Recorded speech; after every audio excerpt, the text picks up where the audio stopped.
주일 잘 보내셨습니까? 아멘. 네. 우리 찬송 하나님께 드리겠습니다. 215장 내 죄에 속해 주신 주께 힘과 정성 다하니 215장입니다.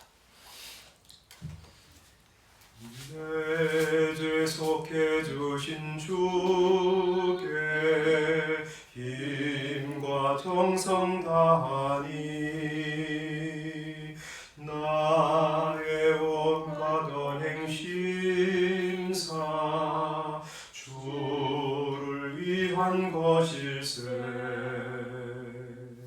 내게 있는 모든 것을 주를 위해 바치리. 내게 있는 모든 것을 주를 위해 바치리. 나의 손과 발을 들여 주의 명령 행하고 오직 주만 바라보며 주만 찬양하겠네. 항상 주를 찬송하며 힘은 바치오리다. 항상 주를 찬송하며 힘은 바치오리다. 내가 주를 바라보니 나의 영혼 밝아져. 십자가를 지신 주만 항상 바라봅니다. 십자가를 바라보며 주만 따라가리라.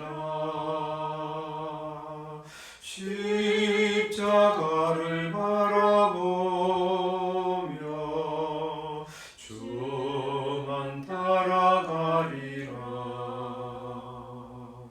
신기하고 놀라워라. 영광스러운 왕의 왕 나를 친구 삼아 주사 편히 쉬게 하시네. 주의 날개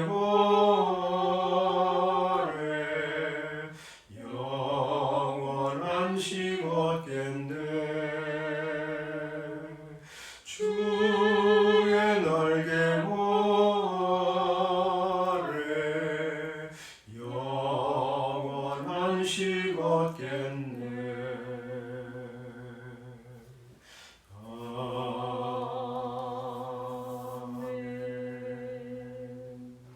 아멘. 하나님 말씀 오늘 역대상 2장 말씀 보겠습니다. 구약성경 610쪽입니다. 제 성경 역대상 2장 1절부터 8절 말씀까지 보겠습니다. 역대상 2장 1절부터 8절 우리 찾으셨으면 함께 읽겠습니다. 시작. 이스라엘의 아들은 이러하니 루벤과 시므온과 레위와 유다와 이사갈과 스불론과 단과 요셉과 베냐민과 납달리와 갓과 아셀이더라. 유다의 아들은 에르와 오난과 셀라니 이 세 사람은 가나안 사람 수아의 딸이 유다에게 낳아준 자요. 유다의 맏아들 에르는 여호와 보시기에 악하였으므로 여호와께서 죽이셨고 유다의 며느리 다말이 유다에게 베레스와 세라를 낳아주었으니 유다의 아들이 모두 5이더라. 베레스의 아들은 헤스론과 하물이요 세라의 아들은 시므리와 에단과 헤만과 갈골과 다란이 모두 6사람이요 갈메야의 아들은 아가리니 그는 진멸시킬 물건을 범하여 이스라엘을 괴롭힌 자이며 에단의 아들은 아사랴더라. 아멘. 우리 교회에서 이번 주간에는 역대상을 전체 읽습니다. 그러니까 역대상은 여러분 성경을 읽으면 아시겠지만 사무엘 상하, 열왕기 상하 요거 합친 내용이 이렇게 역대 상하에 이제 기록되어 있고요. 그런데 좀 차이점이 있습니다.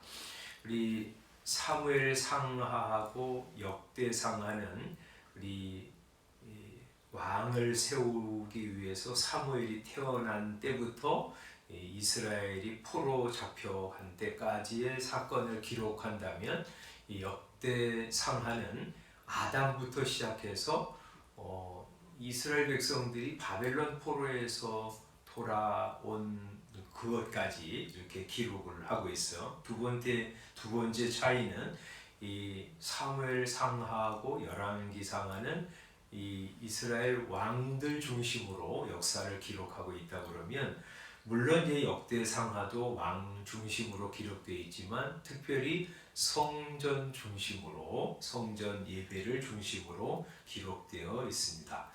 또 하나 이제 특징은 역대 상하에는 족보가 많이 기록이 되어 있어요. 특히 이제 1장부터 9장까지는 전부 족보입니다. 그 족보가 그래서 이제 쭉 읽으면 1장 1절에 보면 아담, 셋, 에노스, 게난 뭐 이렇게 해가지고 쭉 이름만 그냥 계속 이렇게 열거되기 때문에 야 이거 재미 하나도 없다 하면서 그냥 훑어 지나가기 일쑤인데 이런 이제 족보를 기록하는 것을 통해서 하나님께서 이제 어떻게 이 세상 역사 가운데서 한 민족 이스라엘을 선택하시고 그들을 통해서 역사하셨나 하는 것들을 매우 간략하게 설명해 준다고 할 수 있어요. 1장 족보는 어떻게 기록되어 있냐면 1장 1절부터 27절까지는 쭉 우리 아담으로부터 시작해서 이제 노아의 세 아들을 통해서 세상에 이제 자손들이 생겨난 거죠. 그래서 5절부터 야벳의 자손, 8절부터는 함의 자손, 그다음에 17절부터는 셈의 자손. 그 셈의 자손 중에서 하나님이 아브라함을 부르셔가지고 이스라엘이라고 하는 나라를 형성하시잖아요. 그래서 이제 27절에 아브라함 곧 아브라함은 조상들이요 이렇게 이제 말하는 것이고요. 그 아브라함의 이 자손이 어떻게 됐냐?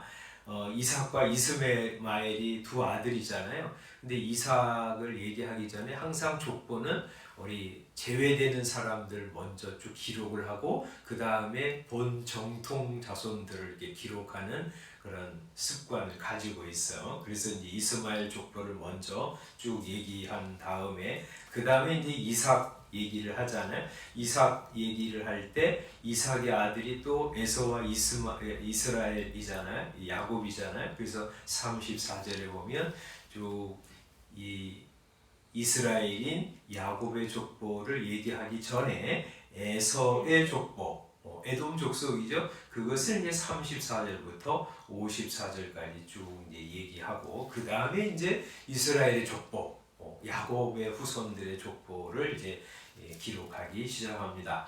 그것이 이제 2장부터 8장 마지막 절까지고요. 그리고 이제 9장에는 포로에서 귀환한 이스라엘 백성들의 족보를 그리고 있어요.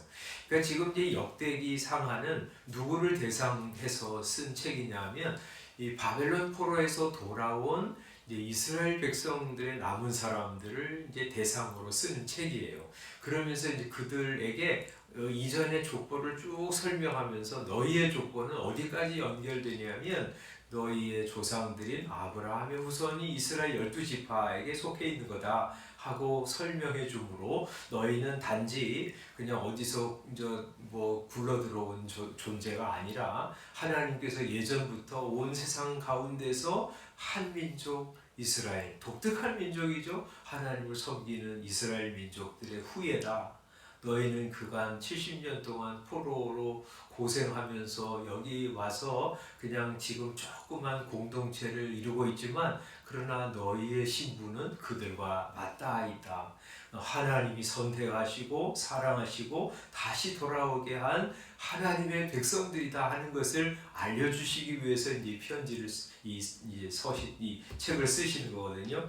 그 족보를 통해서 그들의 정체성을 알려주시는 것이죠.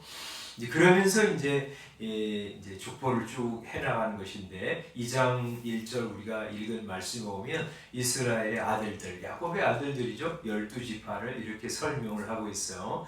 2장 1절 루벤, 시므온, 레위, 유다, 이사갈, 스불론, 단, 요셉, 베냐민, 납달리, 갓, 아셋 12 아들들, 이들을 통해서 이제 이스라엘이 형성된 거죠.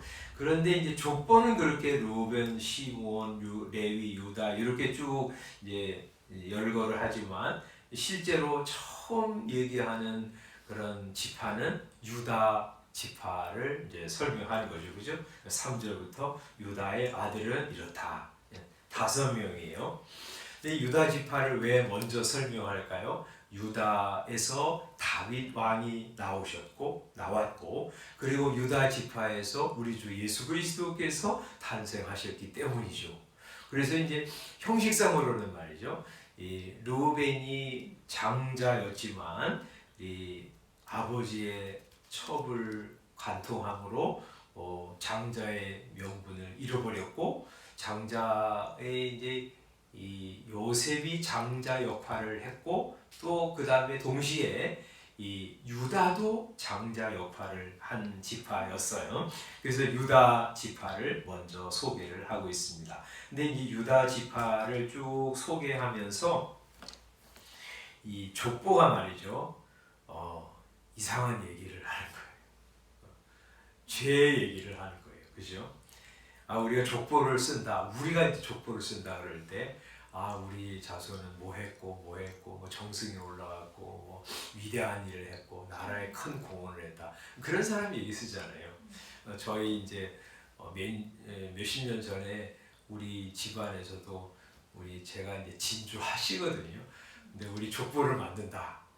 돈을 얼마큼 내라. 그래가지고 한번 낸 적이 있는데 이 족보를 쓰면서 쭉 이름만 쓰죠. 그러나 이제 이스라엘 족보는 거기에 중간중간에 사람 얘기, 사건 얘기들을 쓰는데 만약에 이제 우리가 족보를 만든다 그럴 때 뭐 하시 중에서 정승에 올라간 사람, 또 나라에 아주 굉장한 큰 공헌을 해서 상을 받은 사람, 그런 사람 쓸 거 아니에요. 그런데 이스라엘 족보는 그렇지 않아요.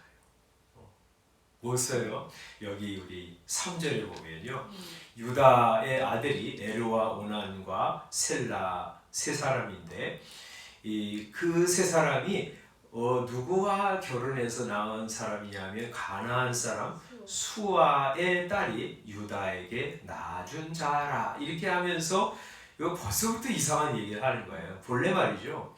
우리 하나님이 갈대아 우르에서 아브라함을 이렇게 불러가지고 가나안 땅에 오면서 거기서 하나님을 섬기는 공동체를 만들기 시작하시는 거잖아요. 그래서 아브라함은 그것을 알았어요. 그래서 이제 자기 아들 이삭을 위해서 며느리를 맞이할 때 가나안 사람들 중에서 뽑지 않고 자기 종을 우리 저기 하란으로 보내잖아요. 거기 가가지고 누구를 데려오죠. 이 리브가를 이제 데려오죠. 그래서 똑같이 아브라함처럼 본토 고향 친척을 떠나서 하나님 나라를 향해서 결단하고 나오는 그 사람, 리브가를 선택해서 이삭의 이 아내로 삼아줍니다. 가나안 땅 족속 중에서 아내를 택하지 않는 거예요. 그래서 불신 사람을 택해서 이 믿음이 훼손되기를 원하지 않았던 것이죠. 그래서 이삭도 말이죠. 자기 첫 번째 아들인 에서가 가나안 여자하고 결혼하는 것을 마땅치 않게 여기고, 그래서 이제 야곱을 파단 아람으로 다시 보내잖아요. 그래가지고 거기서 아내를 얻게 하거든요. 이 가나안 족속 중에서는 우리 결혼을 하지 않는 것이 아브라함 이 자손들의 이 믿음의 정체성을 지키기 위한 선택이었어요. 그런데 이 유다가 누구하고요? 가나안 사람 수아의 딸하고 결혼을 해서 아들을 낳았어요. 이것도 잘못이라는 거죠. 그런데 이제 유다의 맏아들 에르, 그 사람이 어머니 영향을 받아서 그러는지 누구를 영향을 받아서 그러는지 여호와 보시기에 악했습니다. 그래서 여호와께서 심판해서 죽이셨어요. 그리고 이제 창세기에 보면 오난이라고 하는 둘째 아들이 그 당시에 이 첫째 아들이 아들을 낳지 못하면 형수에게 들어가서 자식을 낳아서 형의 이름으로 가문을 이어줘야 되는데 그거 싫어해가지고 땅에다 설정함으로 그도 하나님께서 죽이셨어요. 그러한 이제 죄악의 역사, 비극의 역사가 이 족보 안에 들어가 있는 것이죠. 게다가 말이죠, 유다의 며느리 다말이 그 당시에는 첫째 남편의 이름을 이제 존속하려고 셀라를 주기를 원했지만 유다는 주지 않았죠. 그래가지고 이제 변장을 하고 유다와 성관계를 가져서 베레스와 세라를 낳아 주었습니다. 그래서 이제 유다의 아들이 다섯이죠. 이게 거의 막장 드라마죠. 뭐 이런 일이 이제 일어나는 거예요. 유다의 지파에서 말이죠. 게다가 또 한 사건 얘기하는데, 이 7절에 보면 갈미의 아들, 이제 유다 지파 속에 속한 사람이죠. 아갈. 우리 여호수아에서는 뭐라 그러죠? 아간이라고 그러죠. 그는 진멸시킬 물건을 범하여 이스라엘을 괴롭힌 자이다. 이제 이 여리고성을 하나님께서 함락시키실 때 거기에 있는 것은 절대 손대지 마라. 그것은 하나님께 온전히 바쳐진 거다 하고 명령하셨음에도 불구하고 그는 신할산 외투와 금, 은에 마음이 팔려가지고 그것을 자기 장막에 숨겼다가 발각이 되죠. 그것 때문에 이제 아이성에서 이스라엘 백성들이 참패하고요. 그리고 이제 그 발각이 나가지고 아간과 그의 가족들이 몰살을 당하죠. 이 두 가지 사건을 통해서 유다 지파가 아주 고결한 지파라든지 경건한 사람들이라든지 정말 흠잡을 데 없는 탁월한 지파이기 때문에 하나님께서 그들을 선택하셔서 이스라엘의 왕조로 삼으신 것이 아니다 하는 거 우리에게 알려주신 것이죠. 우리가 말이죠, 은혜 받은 것, 우리가 고귀해서나 탁월해서나 경건해서나 하나님 앞에 의로워서 하나님이 부르심을 받은 거 아니에요. 그죠? 그냥 단지 죄인임에도 불구하고 하나님이 그냥 사랑하시고 그냥 부르셔서 우리를 자기 자녀로 삼아주신 것이죠. 다가 그 후손 중에서 하나님의 아들이 오셨는데 이 유다 조상들의 이 죄성으로부터 자기를 철저히 보호하시고 그리고 의로운 분으로 태어나시기 위해서 하나님께서 동정녀의 몸을 빌어 세상에 나게 하시고, 그래서 그분은 죄 없는 죄인으로 죄 없는 의인으로 오셨고 그리고 의인으로 사셨고 그의 일생을 온전히 의인으로 사셨어요. 그리고 우리의 죄악을 다 담당하시고 죽으셔서 우리를 의인 삼아주시는 그런 하나님의 아들로 오신 것이죠. 그래서 이 유다의 족보에서 태어나신 예수 그리스도가 이 죄인으로 점철되어진 모든 우리 조상들과 그 이후의 죄인들을 구원하시는 세상의 구주가 되셨다 하는 것을 우리에게 보여주고 있는 것입니다. 그래서 우리 예수님께서 이런 죄인들을 구원하러 오셨고요. 그래서 이후의 모든 죄인들까지 다 구원하셔서 새 사람 의인으로 삼으시는 은혜를 지금도 베풀고 계시죠. 그래서 예수 그리스도를 믿으면 우리는 말이죠, 이제 새로운 족보에 들어가는 거예요. 우리 예수 그리스도의 족보. 그것을 요한계시록에서는 생명책이라고 이제 표현하잖아요. 우리 하나님의 아들, 하나님의 딸, 그 뭐예요? 새로운 족보가 생긴 거죠. 그 안에 우리가 들어간 것이죠. 우리가 어떻게 들어갔어요? 우리가 죄를 안 지어서 들어간 거 아니고요. 우리가 경건해서 탁월해서 다른 사람보다는 그래도 선해서 들어간 것이 아니고 죄인들을 위해서 세상에 오셔서 자기 생명을 희생하신 그리스도의 은혜로 말미암아 들어간 것이죠. 그래서 하나님의 아들, 딸이 이 이름이 적힌 이 족보에 들어간 사람들은 이제는 다르게 살아가는 거예요. 어떻게 살아가요? 예수님 닮은 삶의 모습을 드러내면서 살아가는 것이죠. 그래서 우리가 로마서 8장 29절 30절 제가 여러 번 말씀드렸는데 우리 하나님께서 우리를 선택하실 때 목적을 가지고 선택하셨다고 말씀하세요. 로마서 8장 29절 30절 잠깐 보고 우리 설교 마치려고 합니다. 29절 이렇게 말씀하세요. 하나님이 찾으신 분들 함께 읽겠습니다. 시작. 하나님이 미리 아신 자들을 또한 그 아들의 형상을 본받게 하기 위하여 미리 정하셨으니 왜 정하셨냐면 이는 그로 많은 형제 중에서 맏아들이 되게 하려 하심이라. 하나님께서 우리를 창세전에 선택하셨어요. 근데 왜 선택하셨냐면 목적이 있어요. 그 아들의 형상을 본받게 하기 위해서 미리 정하셨다 그래요. 그래서 그로 예수 그리스도 맏아들 예수님이죠. 많은 형제 중에서 맏아들이 되게 하려 하십니다. 예수님은 우리 똑같은 우리 하나님의 아들 딸들의 맏아들 맏형이 되기 위해서 우리 주님이 예전에 우리를 선택하신 거예요. 그렇게 선택하신 정하신 사람들을 부르시고 부르신 그들을 의롭다 하시고 의롭다 하신 그들을 또한 영화롭게 하셨느니라 하고 말씀하세요. 그래서 이 하나님의 족보, 새 족보에 들어간 우리는 말이죠. 어떻게 살아가냐면 이 예수님의 형상을 닮은 사람으로 살아가는 거예요. 그게 하나님의 족보에 들어간 사람의 특징이에요. 여러분 옛사람을 벗어버리고 새 사람이 되셨습니까? 매일같이 옛사람 벗어버리고 새 사람으로 살아가는 거예요. 맏아들, 맏형이신 예수 그리스도 그분 주목하고 본받고 그분이 하신 대로 뒤따라 걸어가는 것이요. 그런 하루 되시기를 주님의 이름으로 축원합니다. 기도하겠습니다.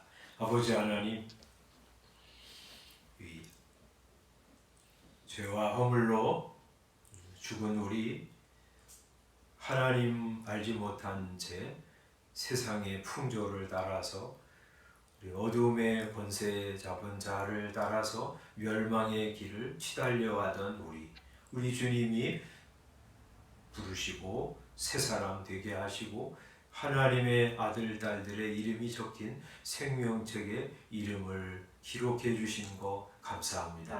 하나님 이제 새 사람 되어사오니 우리 주 예수 그리스도 마음 품고 예수님을 주목하면서 예수님이 행하신 대로 따라가는 저희들이 되게 해주시기를 원합니다. 우리 속에서는 끊임없이 옛 성품, 본성대로 살고자 하는 우리 통제할 수 없는 죄성이 발현되고 있으나 우리 성령님께서 그거 제어하시고 우리 주님의 기쁘신 뜻을 따라서 살아가게 하시고 그래서 성령님께서 오늘도 우리 선한 소원을 두고 행하게 하시는 것 따라 살면서 사람들 사랑하고 축복하고 하나님의 뜻을 이루어드리고 하나님의 나라가 세워지는 데 쓰임받으며 사는 복된 하루 되게 하여 주옵소서. 예수님의 이름으로 기도드리옵나이다. 아멘. 우리 뒤에 김홍남 권사님 코로나 걸리셔가지고 꽤 고생하셨다고 그러는데 잘 치료되고 회복되셔서 감사합니다. 기도의 자리로 이렇게 오셔서 감사합니다. 오늘 우리 저희 교회 처음 나오신 거죠? 미국에 사는데 잠깐 저희 친척 방문하느라고 그러셨군요. 네네. 왔습니다. 작년에 왔었습니다. 아 그런가요? 작년 5월에도 여기서 새벽 예배 드렸어요. 아 그러시군요. 눈썰미가 없어가지고 반갑습니다. 네, 저는 오늘부터 수요일까지 우리 교단에서 하는 그 전국 교직자 수양회에 다녀올 예정입니다. 내일하고 모레는 우리 김성원 목사님께서 말씀을 전해 주시겠습니다. 기도할 거 참 많은 시대인데 하나님 앞에 기도하고 돌아가시기를 바랍니다.